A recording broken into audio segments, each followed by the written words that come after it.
Hi అండి, నమస్తే. ఈరోజు మన ఛానల్లో వచ్చి బొంబాయి చట్నీ అండి. చాలా ఈజీ ప్రాసెస్లో తెలుసుకుందాము.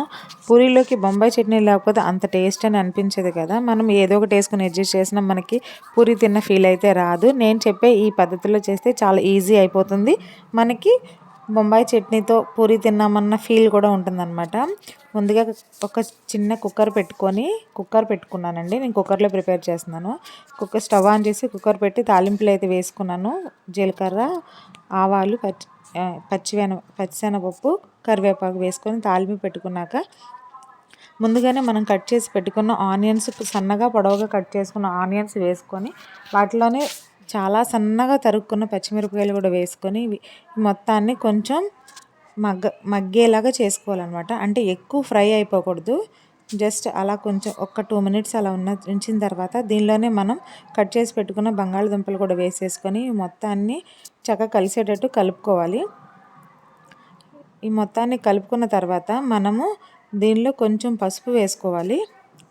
పసుపు వేసుకొని ఒక్క 1 మినిట్ అనేది మనం మూత పెట్టుకొని మగ్గించుకోవాలి. ఓన్లీ 1 మినిటేనండి.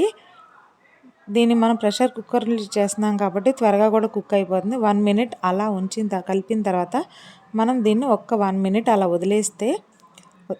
వదిలేసిన తర్వాత మనం మిగతా ప్రాసెస్ అనేది తెలుసుకుందాము. కొంచెం టేస్ట్కి సరిపడా సాల్ట్ వేసుకొని, గల్లుప్పు వేసాను నేను.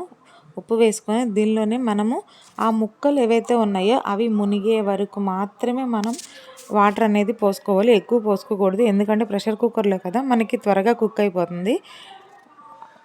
కొంచెం వాటర్ పోసుకొని ఆ ముక్కలు ఓన్లీ మునిగే వరకు, ఎక్కువ పోయకూడదండి. మునిగే వరకు చేసిన తర్వాత వీటికి మనం మూత పెట్టేసి మీడియం ఫ్లేమ్ మీద ఒక 3 విజిల్స్ అయితే రావాలి. మీడియం ఫ్లేమ్లో అండి. చిన్న కుక్కర్ కదా, హై ఫ్లేమ్లో అయితే త్వరగా వచ్చేస్తుంది. అందుకని నేను మీడియం ఫ్లేమ్లో, చిన్న కుక్కర్ కాబట్టి 3 విజిల్స్ వచ్చిన తర్వాత నేను స్టవ్ ఆఫ్ చేసేసుకొని ప్రెషర్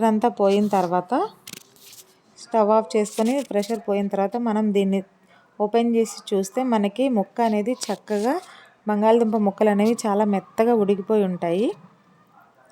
దీనిలోనే మనం ఇప్పుడు ముందుగా శనగపిండి అనేది ఒక 2 స్పూన్స్ అండి వేరే గిన్నెలో స్టవ్ ఆన్ చేసేసి ఇది ఇలా కుక్ అవుతూ ఉన్నప్పుడే మనం ముందుగానే కలిపి పెట్టుకోవాలన్నమాట. శనగపిండి ఎటువంటి ఉండలు లేకోకుండా శనగపిండి 2 స్పూన్లు తీసుకొని దానిలో మనం వాటర్ వేసుకొని కలుపుకోవాలి. ఆ వాటర్ వేసుకొని కలుపుకున్న తర్వాత మనం ఆ శనగపిండిది అయితే మనం దీనిలో వేసేసుకోవాలండి. వేస్తే మనకి ఇది థిక్నెస్ అనేది వచ్చేసిద్ది, మనకి గ్రేవీ లాగా అయిపోతుంది అనమాట. చూడండి, మనం ఈ శనగపిండి ఎప్పుడైతే ఇలా వేసామో చక్కగా ఇలా అయిపోతుంది. మన బొంబాయి చట్నీ అయితే రెడీ అండి. ఒక్క 1 మినిట్ తర్వాత మనం ఈ బొంబాయి చట్నీ అనేది మనం సర్వ్ చేసుకోవచ్చు. ఈ శనగపిండి వేసిన తర్వాత ఎక్కువ టైం ఉంచకూడదండి.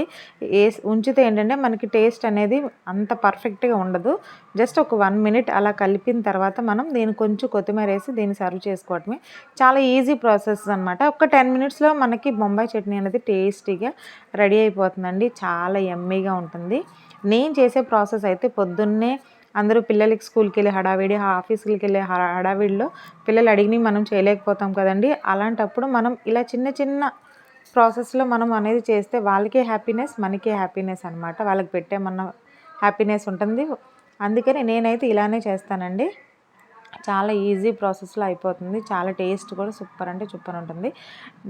నా వీడియో కనుక నచ్చినట్టయితే ప్లీజ్ లైక్ చేయండి, షేర్ చేయండి అండ్ సబ్స్క్రైబ్ చేసుకోండి ఫ్రెండ్స్. Thank you friends.